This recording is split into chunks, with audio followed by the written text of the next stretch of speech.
ਸਾਡਾ ਮੰਤਰੀ ਕੋਈ ਬਣ ਜੇ ਆਮ ਆਦਮੀ ਪਾਰਟੀ 'ਚ ਰਾਜਾ ਵੜਿੰਗ ਰਾਜਨੀਤੀ ਛੱਡ ਜਾਏਗਾ। ਉਹ ਇਹ ਗੱਲ ਕਨਫਿਊਜ਼ਨ ਪੈਦਾ ਕਰ ਰਹੇ ਨੇ ਨਾ ਜਾਖੜ ਸਾਹਿਬ ਕਿ ਇਹਨਾਂ 'ਚੋਂ ਕੋਈ ਮੰਤਰੀ ਸਾਡਾ ਅਲਾਇੰਸ ਹੋ ਗਿਆ ਉੱਤੇ ਮਿਲ ਗਏ, ਜੇ ਕੋਈ ਸਾਡਾ ਮੰਤਰੀ ਬਣੇ ਜਾਂ ਸਾਡਾ ਕੋਈ ਵਿਅਕਤੀ ਆਮ ਆਦਮੀ ਪਾਰਟੀ ਦੇ ਰਾਜਾ ਵੜਿੰਗ ਰਾਜਨੀਤੀ ਛੱਡ ਜਾਏਗਾ। ਅਗਰ ਕੋਈ ਨਹੀਂ ਬਣਿਆ ਤਾਂ ਜਾਖੜ ਸਾਹਿਬ ਕਿਰਪਾ ਕਰਕੇ ਆਪਦੇ ਬਿਆਨ ਦੇ ਮੁਤਲਕ ਮਾਫੀ ਮੰਗ ਲੈਣ। ਮੈਂ ਨਹੀਂ ਕਹਿੰਦਾ ਉਹ ਰਾਜਨੀਤੀ ਛੱਡਣ, ਕਿਉਂਕਿ ਛੱਡਣੀ ਨਹੀਂ। ਐਵੇਂ ਇਸ ਉਮਰ 'ਚ ਝੂਠੀ ਅਫਵਾਹ ਫੈਲਾਉਣੀ ਕਿ ਉਧਰ ਮੰਤਰੀ ਦੀ ਗੱਲ ਚੱਲ ਰਹੀ ਹੈ, ਹੁਣ ਉਹਨਾਂ ਨਾਲ ਅਲਾਇੰਸ ਹੋ ਗਿਆ, ਇਹ ਗਲਤ ਗੱਲ ਨਹੀਂ ਕਰਨੀ ਚਾਹੀਦੀ। ਔਰ ਐਡੀ ਉਮਰ ਦੇ ਅਧਿਕਸ਼ਾਂ ਦੀ ਪਰ ਵੜਿੰਗ ਸਾਹਿਬ ਦੇਖੀਏ ਜਿਸ ਤਰ੍ਹਾਂ ਦਾ ਪੂਰਾ ਸਟਰਕਚਰ ਚੱਲ ਰਿਹਾ ਹੈ, ਬੀਜੇਪੀ ਵੀ ਇਹ ਗੱਲ ਕਹਿਣ ਲੱਗ ਗਈ, ਕਹਿੰਦੇ ਕਾਂਗਰਸ ਨੂੰ ਤਾਂ ਹਜੇ ਆਪਦੇ ਨਹੀਂ ਪਤਾ ਲੱਗ ਰਿਹਾ ਵੀ ਆਪ ਵਾਲਿਆਂ ਨਾਲ ਮਿਲ ਕੇ ਅਸੀਂ ਚੱਲਾਂਗੇ ਕਿਵੇਂ। ਉਸ ਚੀਜ਼ ਨੂੰ ਲੈ ਕੇ ਤੁਸੀਂ ਅੱਜ ਮੀਟਿੰਗਾਂ 'ਚ ਕਲੀਅਰ ਕਰ ਰਹੇ ਹੋ। ਦੇਖੋ ਮੈਂ ਤੁਹਾਨੂੰ ਵਾਰੀ-ਵਾਰੀ ਇੱਕ ਗੱਲ ਬਹੁਤ ਵਾਰੀ ਕਹਿਤੀ, ਪਤਾ ਨਹੀਂ ਕਿਉਂ ਵਾਰ-ਵਾਰ ਇਸ ਚਰਚਾ ਨੂੰ ਕਿਉਂ ਦੁਹਰਾਇਆ ਜਾਂਦਾ ਹੈ। ਔਰ ਖਾਸ ਕਰਕੇ ਬੀਜੇਪੀ, ਜਦੋਂ ਦੀ ਸਾਡੀ ਮੀਟਿੰਗ ਹੋਈ ਹੈ 26 ਪਾਰਟੀਆਂ ਦੀ, ਇੰਡੀਆ ਨਾਮ ਚੁਣਿਆ ਗਿਆ ਹੈ, ਪਤਾ ਨਹੀਂ ਰੱਬ ਦੀ ਐਸੀ ਕਿਰਪਾ ਹੈ ਕਿ ਨਰਿੰਦਰ ਮੋਦੀ ਜੀ ਇੰਡੀਆ ਨੂੰ ਵੀ ਗਾਲਾਂ ਦੇਣ ਲੱਗ ਪਏ ਨੇ, ਕਿਉਂਕਿ ਇਹਨਾਂ ਨੂੰ ਹੁਣ ਇੰਡੀਆ ਜਿਹੜਾ ਨਾਂ ਹੈ ਉਹ ਹਜਮ ਨਹੀਂ ਹੋ ਰਿਹਾ। ਅੱਜ ਦੁਬਾਰਾ ਫੇਰ ਜਨਤਾ ਦੀ ਕਚਹਿਰੀ 'ਚ ਕਲੀਅਰ ਕਰ ਦਈਏ, ਔਰ ਸਾਨੂੰ ਤਾਂ ਬਿਲਕੁਲ ਕਲੀਅਰ ਹੈ ਕਿ ਜਿੰਨੇ ਵੀ ਲਾਈਕ ਮਾਈਂਡਡ ਲੋਕ ਇਕੱਠੇ ਹੋਏ ਆ, ਇਹ ਬੀਜੇਪੀ ਸਰਕਾਰ ਦੇ ਖਿਲਾਫ ਔਰ ਖਾਸ ਕਰਕੇ ਦੇਸ਼ ਦੇ ਪ੍ਰਧਾਨ ਮੰਤਰੀ ਨਰਿੰਦਰ ਮੋਦੀ ਜੀ ਦੇ ਖਿਲਾਫ ਇਕੱਠੇ ਹੋਏ ਹੈ ਕਿ ਕਿੱਦਾਂ ਅਸੀਂ ਡੈਮੋਕ੍ਰੇਸੀ ਨੂੰ ਬਚਾਉਣਾ ਹੈ। ਗੱਲ ਨਰਿੰਦਰ ਮੋਦੀ ਜੀ ਦੀ ਨਹੀਂ ਹੈ, ਡੈਮੋਕ੍ਰੇਸੀ ਖਤਰੇ 'ਚ ਹੈ। ਲੋਕ ਇਹ ਗੱਲ ਕਹਿਣ ਲੱਗ ਪਏ ਦੱਬੀਵਾਦ 'ਚ ਕਿ ਅਗਰ ਇਸ ਵਾਰ ਬੀਜੇਪੀ ਆਈ ਤਾਂ ਅੱਗੇ ਤੋਂ ਚੁਣਾਵ ਹੋਣੇ, ਇਸ ਦੇਸ਼ ਦਾ ਲੋਕਤੰਤਰ ਖਤਮ ਹੋ ਜਾਏਗਾ। ਇੱਥੇ ਰੂਸ ਵਾਂਗੂ, ਚਾਈਨਾ ਦੇ ਵਾਂਗੂ ਇੱਕ ਰਾਜ ਹੋਏਗਾ ਜਿੱਥੇ ਉਸ ਤੋਂ ਬਾਅਦ ਚੁਣਾਵ ਨਹੀਂ ਹੋਣੇ।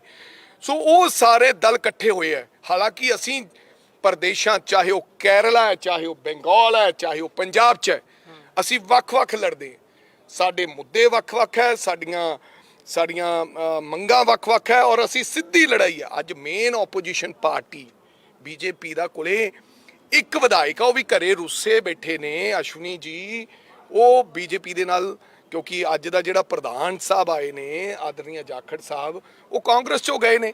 ਸੋ ਇਸ ਕਰਕੇ ਸਾਡਾ ਅਲਾਇੰਸ ਇੰਡੀਆ ਅੱਪਰ ਲੈਵਲ ਤੇ ਹੈ। ਸਾਡੇ ਨਾਲ ਕਿਸੇ ਦਾ ਕੋਈ ਅਲਾਇੰਸ ਦੀ ਗੱਲ, ਕਿਸੇ ਪ੍ਰਕਾਰ ਦੀ ਕੋਈ ਚਰਚਾ, ਕਿਸੇ ਪ੍ਰਕਾਰ ਦਾ ਕੋਈ ਸਵਾਲ, ਕੋਈ ਚਰਚਾ ਹੀ ਨਹੀਂ। ਔਰ ਆਉਣਾ, ਤੁਹਾਨੂੰ ਲੱਗਦਾ ਇਹ ਮੀਡੀਆ ਨੇ ਚਲਾਤਾ ਸੀਟ ਸ਼ੇਅਰਿੰਗ। ਇਹਦੇ ਜਿਹੜਾ ਬੰਦਾ ਇਹ ਕਹਿੰਦਾ ਵੀ ਸੀਟ ਸ਼ੇਅਰਿੰਗ ਹੋ ਗਈ ਹੈ, ਉਹਨੂੰ ਪੁੱਛ ਕੇ ਆਓ ਵੀ ਤੁਸੀਂ ਕਿਹਨੂੰ, ਸੋਨੀਆ ਜੀ ਨੂੰ, ਖਰਗੇ ਸਾਹਿਬ ਨੂੰ ਜਾਂ ਕੇਜਰੀਵਾਲ ਜੀ ਨੂੰ ਤੁਸੀਂ ਮਿਲਿਆ ਹੋ? ਕਿਸੇ ਪ੍ਰਕਾਰ ਦੀ ਕਿਸੇ ਪਾਰਟੀ ਦੀ ਸੀਟ ਸ਼ੇਅਰਿੰਗ ਦੀ ਗੱਲ ਨਹੀਂ ਹੋਈ। ਔਰ ਮੈਂ 100% ਸ਼ੋਰ ਹਾਂ ਕਿ ਅਸੀਂ ਪੰਜਾਬ ਦੇ ਵਿੱਚ, ਨਾਟ ਓਨਲੀ ਪੰਜਾਬ, ਕਈ ਰਾਜਾਂ ਦੇ ਵਿੱਚ ਉਹ ਜਿਹੜੀਆਂ ਪਾਰਟੀ ਲਾਈਕ ਮਾਈਂਡਡ ਉੱਥੇ ਇਕੱਠੀਆਂ ਹੋਈਆਂ ਸੀ, ਲੇਕਿਨ ਉਹ ਅੱਡ-ਅੱਡ ਆਪਦੇ ਮੁੱਦਿਆਂ ਤੇ ਅੱਡ-ਅੱਡ ਥਾਵਾਂ ਤੇ ਚੁਣਾਵ ਲੜਨਗੀਆਂ। ਸਾਡਾ ਕਿਸੇ ਨਾ ਕਿਸੇ ਪ੍ਰਕਾਰ ਦਾ ਕੋਈ ਅਲਾਇੰਸ ਦੀ ਗੱਲ ਨਹੀਂ ਹੈ।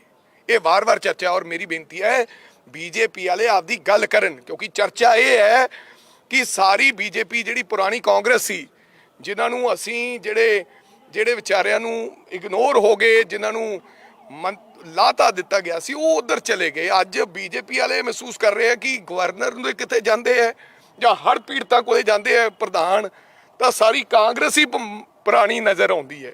ਅੱਜ ਜਿਹੜਾ ਬੀਜੇਪੀ ਦਾ ਜਿਹੜਾ ਅਸਲੀ ਕੇਡਰ ਸੀ, ਜਿਨ੍ਹਾਂ ਨੇ ਇੱਕ ਬੰਦੇ ਤੋਂ ਦੂਜਾ ਬੰਦਾ ਜੋੜਿਆ ਸੀ, ਉਹ ਸਾਰੇ ਨਿਰਾਸ਼ ਬੈਠੇ ਹੈ।